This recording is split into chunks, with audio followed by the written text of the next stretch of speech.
attention. You're making me want to say, oh, you tryna leave us. I said there's you. How I love to keep you here with me, your baby. Now so they grab hold of my hand, and let's pretend the flow was ours. You say you don't really dance. Just one close step, one close step. Now with the music is moving too fast. Now my head a little tired. Don't be afraid to move a little closer. Cause there's something about you that makes me wanna say, oh.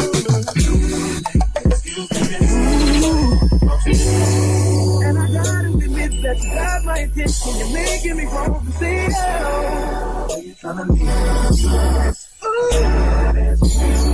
How I love you, keep you here with me, your baby. I think I'll say, oh, you don't know your name, but still I saw you from across the room. And I gotta admit that you got my attention. You're making me want to say, oh, you tryna leave us. How I love you, keep you here with me, your baby. I wanna be where you are. Ain't nothing wrong with that. Baby, it's over me. Baby, I can be yours. So many things I wanna tell you. I think that I should start by saying, oh, yeah. Sound check. Sound mic test. Mic testing. 1, 2, 3. Good evening po sa lahat. Good evening. And welcome back to part 5 of our justifying excuses na series. Nasa part 5 na po tayo. So we had part 1, 2, 3, and 4 for the past, few episodes. And we've already tackled, some different excuses. But before that, this is Brian, your host. Welcome to Smart Hustle PH. If you have not yet done so, feel free to check out my, our podcast dito sa, meron tayong YouTube channel, dito din sa TikTok Live. I don't know if you're watching this. I see Silent B, Loud. Of course, my wife is here. Hello, good evening. Grip, hello. Ano to? Image, IMG? Or, hello, say good evening. Igris29, Lem, Susan, Obuyes. Did I say that correctly? Good evening po sa lahat and sa lahat po ng nanonood sa streaming live sa sa Facebook.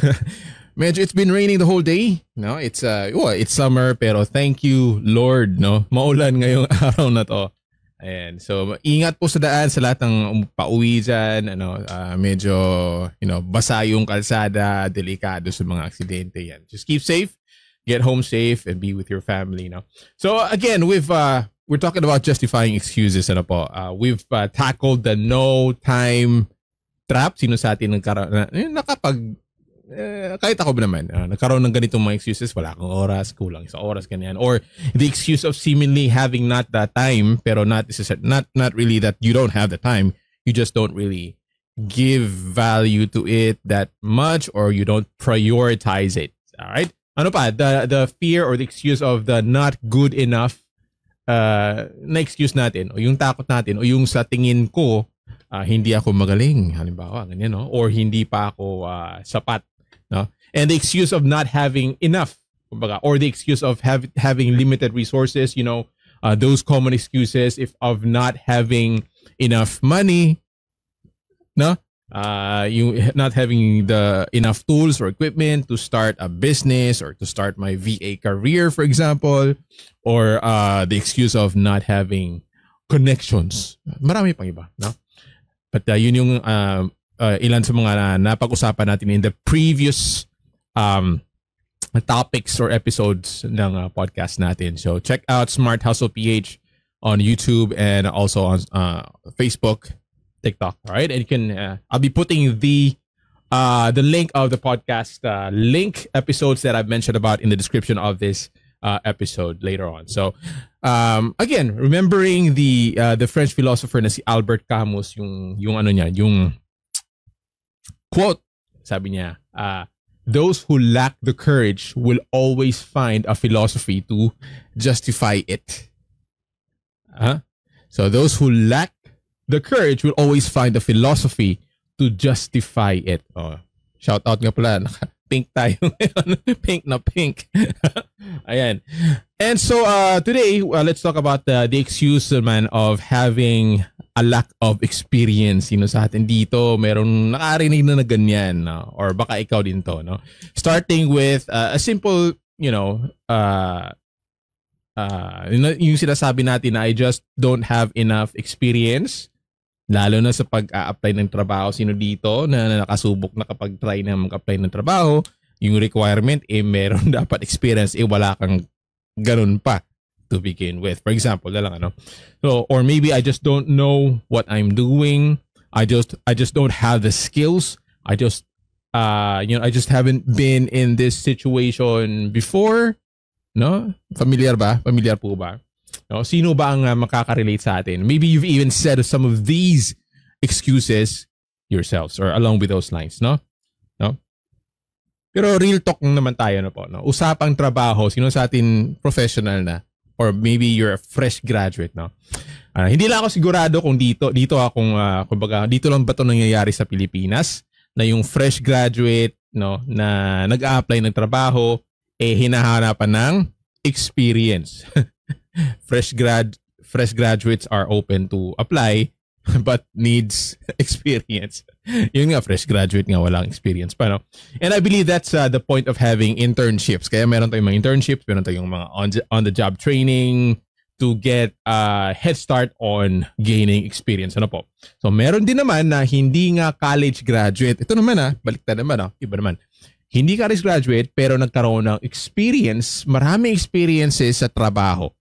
No? Lalo na dun sa mga talagang may gustong makapag-aral, makapagtapos at makapagtrabaho sa gusto nilang field sana. Hindi din naman natatanggap. Bakit kamo? Kasi nga kailangan college graduate naman. Tama po ba, no? And yes, I believe that somehow obtaining a bachelor's degree or kahit college, kahit vocational lang man, no? Can significantly increase your earning potential and eventually lead to a higher salary over time or over the long term. Tama nga naman, meron naman talagang ganyan, no? But I mean, it's been a known fact na yung mga graduate with bachelor's degrees, they typically earn more than those with associate degrees or high school diplomas. And this wage gap tends to widen over time.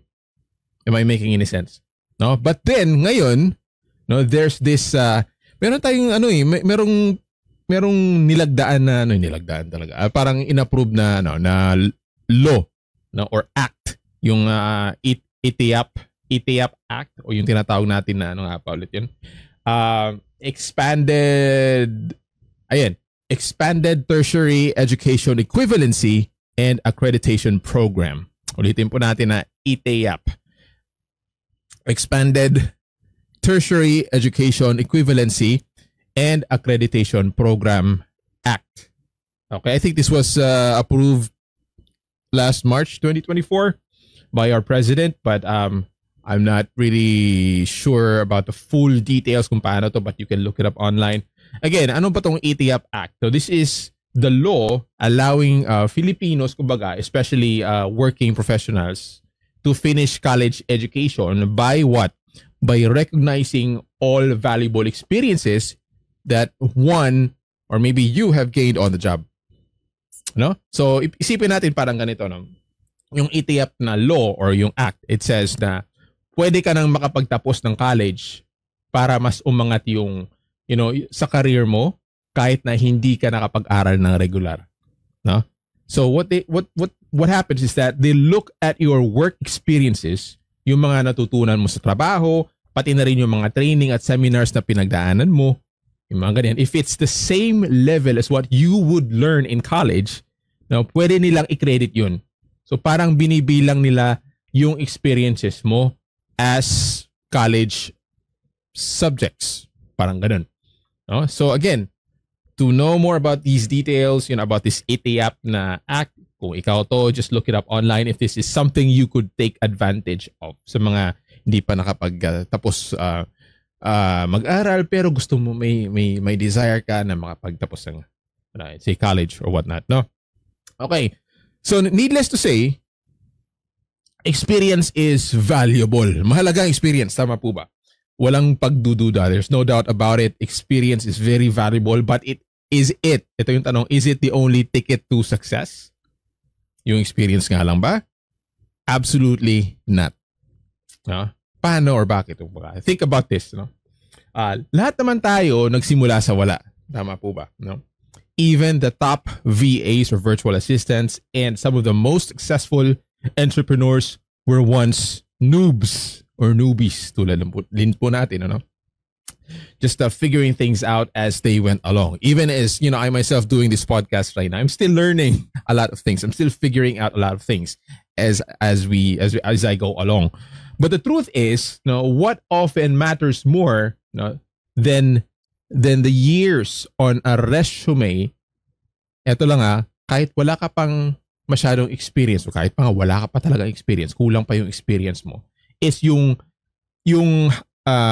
hunger mo, yung kagustuhan mong matuto, your hunger to learn, your willingness to grow, and your guts to actually take action. No? So, yung tanong naman is, paano nga ba? How do we overcome the excuse of the lack of experience, Brian? Ano? Okay? So, break muna tayo saglit. No? When we come back, let's talk more about this. Stay tuned. Be back in a bit. Ayan. So, balik po tayo, no? Yung, sabi ko nga kanina, how do we overcome the excuse of the lack of experience nga? Okay? So, here are some practical tips you can take starting today. Okay, I don't know what your excuse could be right now, but this is something that you could, just a few things you could probably, start doing. So, today, unang-una, napakasimple. Start learning. Pinakasimple, start learning like your future depends on it. Okay? Paano? Ito naman, yung internet. Okay, the internet is your university. Ang dami ng online. May online classes na nga. May online universities na. May mga online courses. Ayan po. Again, YouTube nga lang. Alam niyo po ba, natutunan ko lang mag-podcast sa YouTube lang din. Natutunan ko mag-voice over sa YouTube lang din. Natutunan ko mag-whiteboard animation sa YouTube lang din. Okay? So there are really countless resources at your fingertips. What you can do is take those free. Meron mga free online courses naman whenever possible. So anuhin mo, take advantage of those. Meron mga e-books. Bumili pa nga ako. I even merong parang online sale ng mga e-books. So bumili ako noon. Hanggang ngayon di ko pa nababasa lahat. Di ko pa natatapos lahat. No? Okay, but that could really help. Devour those, e-books at yung mga blog posts, yung mga legit wag yung mga fake news or what, no? Yung mga blogs about in your niche, kung ano yung interest mo talaga, ano yung gusto mong, anong field na gusto mong pag-aralan or matutunan, just start learning. Okay? So watch those, sabi yung YouTube tutorials at you can practically do it in your sleep. Okay? Kung gusto mo talaga, pagpupursigihan mo. Ayan. Okay, that's number one. Start learning. Number two would be seek guidance. Seek guidance. Don't be shy to ask obvious questions or even silly questions. It's better to ask silly questions than to remain silly. Huwag naman stupid. Pero pwede rin. It's better to ask stupid questions than to remain stupid. Now, if you take it to in a good perspective naman. Okay? Not to demean or disparage anyone, no? So again, seek guidance. Don't be afraid to reach out to people who are already doing what you want to do. Join those Facebook groups for, maybe if you're looking to become a virtual assistant like I am, or an entrepreneur as well. Don't be afraid to ask for advice. Find a mentor, no?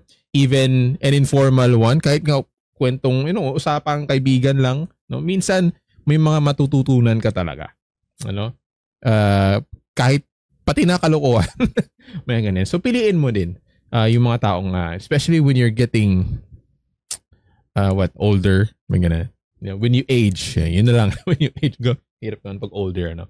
So basta ano lang most ano kasi kadalasan ng mga experience mga tao, they are willing to share their knowledge basta magalang ka at talagang interesado ka sa na matuto. Okay? That's number 2. Number 1 was start learning. Number 2 is seek guidance. Number 3 would be start small. No? Think baby steps, not giant leaps. Oh, hindi mo kailangan na, kumbaga, you don't need to land the biggest client or launch the most complex product on day one. Parang ano na. Kahit nga si Elon Musk, I believe, hindi ako naniniwala sa'yo. On the first day he started Tesla or whatever, meron ka agad siyang Cybertruck. Hindi naman ganun eh. Siyempre, start with the small things. Okay, maybe. Siguro, smartphone muna bago naging spaceship. Pero parang ganyan, no? Yeah, example lang naman. Kidding aside though, but you get the point, no? Just start with small, manageable tasks or projects, no? Offer your services at maybe starting at a lower rate, no? To gain initial experience and build your confidence. Ganun din naman eh. Kahit pa naman tayo, nag-aral nga, in my case, for example, I went to school for 17, at least mga 17 years since childhood until college. And then nag-OJT, magkano ba? Buti nga, may income, may kita pa sa may allowance pa, may sahod pa nung OJT ka. So OJT rate din. Nasa Manila pa ako, nasa Paranaque pa ako, no? That time, that was 2005. Tagal na nun, no? So, but the point being is, kumbaga, just start small. No? If you have that chance to start off with even just a lower rate to begin with, para lang magkaroon ka ng experience, why not? Grab it. Kung talagang gusto mo naman magkaroon talaga ng, eventually lumaki. Maging mas magaling ka sa ganung field, experience yun. Okay? So, ang mahalaga, magsimula ka because every small win builds momentum. Okay? So, start small. Pangatlo, embrace mistakes. Now, embrace mistakes. They are not failures. They are tuition fees. Okay, embrace mistakes. So, wag mong isipin na, yung mga kamalian kasi natin, no? Akala natin, na tayo, losers. Hindi naman po, no? Yes, we fail. And don't be afraid to fail. Keep failing and take them, consider them as your, kumbaga, parang tuition fee mo na yon. Charge it to experience, kumbaga, no? So, you will make mistakes. I still do make mistakes and it's inevitable, no? But don't beat yourself up about it. No, instead, see them as valuable lessons. What we can do, I think, what I would do is analyze what went wrong, and learn from that mistake and move forward smarter the next time. No? Ang parang ganito lang yan kasi, ang hindi nagkakamali, hindi natututo. Yan. Ang ganyan na. Pwedeng motivation din natin yun, no? Pwedeng yun, no? Tagalog pa, no? Ang hindi nagkakamali, hindi natututo. Ewan ko lang kung may nagsabi na yan, pero naisip ko lang din. So, consider each mistake as a step closer to getting it right. Ayan. So, that's number 4. Ulitin lang natin, Number 1 was start learning, no? Like your future depends on it. Number 2 is seek guidance. Don't be shy to ask the obvious questions or even the stupid ones. Number 3 would be start small. Think baby steps, not giant leaps. And number 4 is embrace mistakes. They are not failures. They are tuition fees. All right. And I think lastly, it's lastly, believe in yourself. Believe in yourself even when the doubt creeps in. Alam niyo po ba, no? Kahit ba naman hanggang ngayon, kahit bago pa ako nag-live ngayon, nagdadalawang isip ako kung magla-live ba ako. Doubt. Yan. So, minsan talagang kailangan nating i-push yung sarili natin. Hindi man lahat ng tao mayroong ganong kalakas ng loob or what, or nahihiya tayo or what, whatever reason that is. You have to believe in yourself kasi walang ibang maniniwala, mas higit na maniniwala sa'yo kundi yung sarili mo. Di baling hindi na maniwala yung iba. Basta't may tiwala ka sa sarili mo. Malaking bagay ito. I mean, especially for me, I don't know about you. Baka ikaw dito. You have to believe in your ability to learn and grow. No? Yung mga, that positive mindset will be your fuel no? When things get tough and the I'm not good enough voice starts whispering in your ear. No, your inner ear, ganun. Para may bumubulong sa iyo, ay, di mo naman kaya yan. Wala, loser ka naman. Ang pangit mo naman. Pangit ang boses mo. Ang pangit ng ano mo. Ginagawa mo. Ano, wala ka naman mapapala dyan. Ano bang future mo dyan? No? Parang ganyan. Again, kung walang maniniwala sa iyo, no, ikaw ang unang maniwala sa sarili mo. Ayun. Yun lang. 5. Okay, and again, going back dun sa ano natin, no, sa quote natin by the French philosopher Albert Camus. Ulit-ulit natin sila sabi kasi ito yung pinaghugutan natin, no. Now, those who lack the courage will always find a philosophy to justify it. Kaya nga, justifying excuses yung podcast series natin.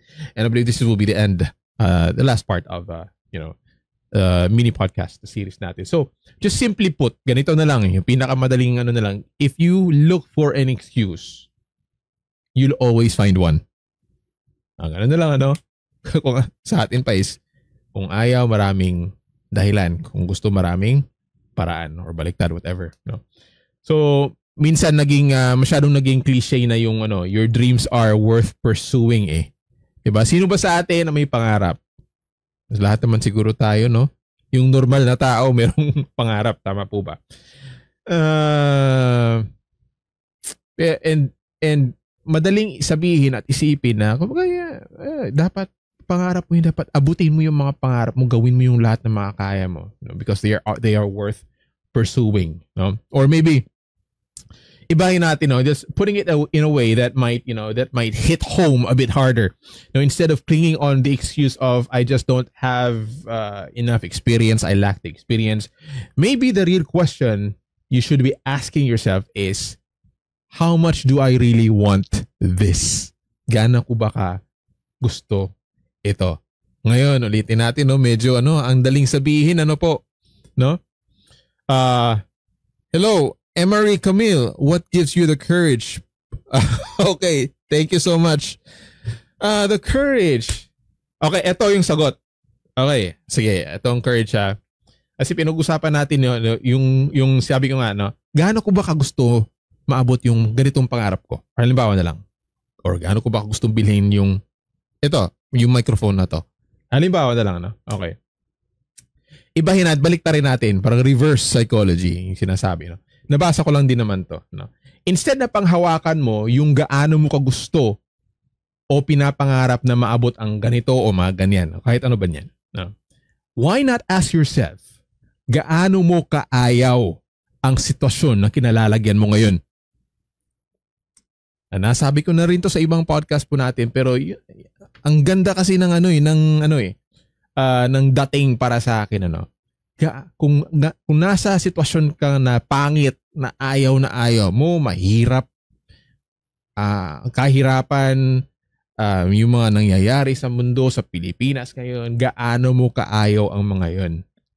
At ano ang gagawin mo para mapagtagumpayan natin yun? Yung mga ayaw natin. And that's my answer to you, Miss Emery Camille. Salamat po, I hope I answered that question. What gives you the courage? Kasi ayoko na wala akong gagawin. Ayoko na maraming tao ang hindi makakaalam ng mga bagay na mas okay kaysa sa mga fake news na lumalabas ngayon o sa mga kalokohan na mga nakikita natin. I'm not saying, I'm not mentioning anything. But you get what I mean. Okay? Or sa sitwasyon natin ngayon,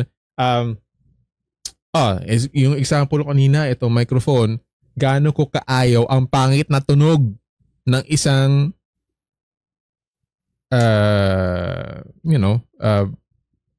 cheap na microphone. Kasi doon ako nagsimula sa cheap na microphone. 350 pesos.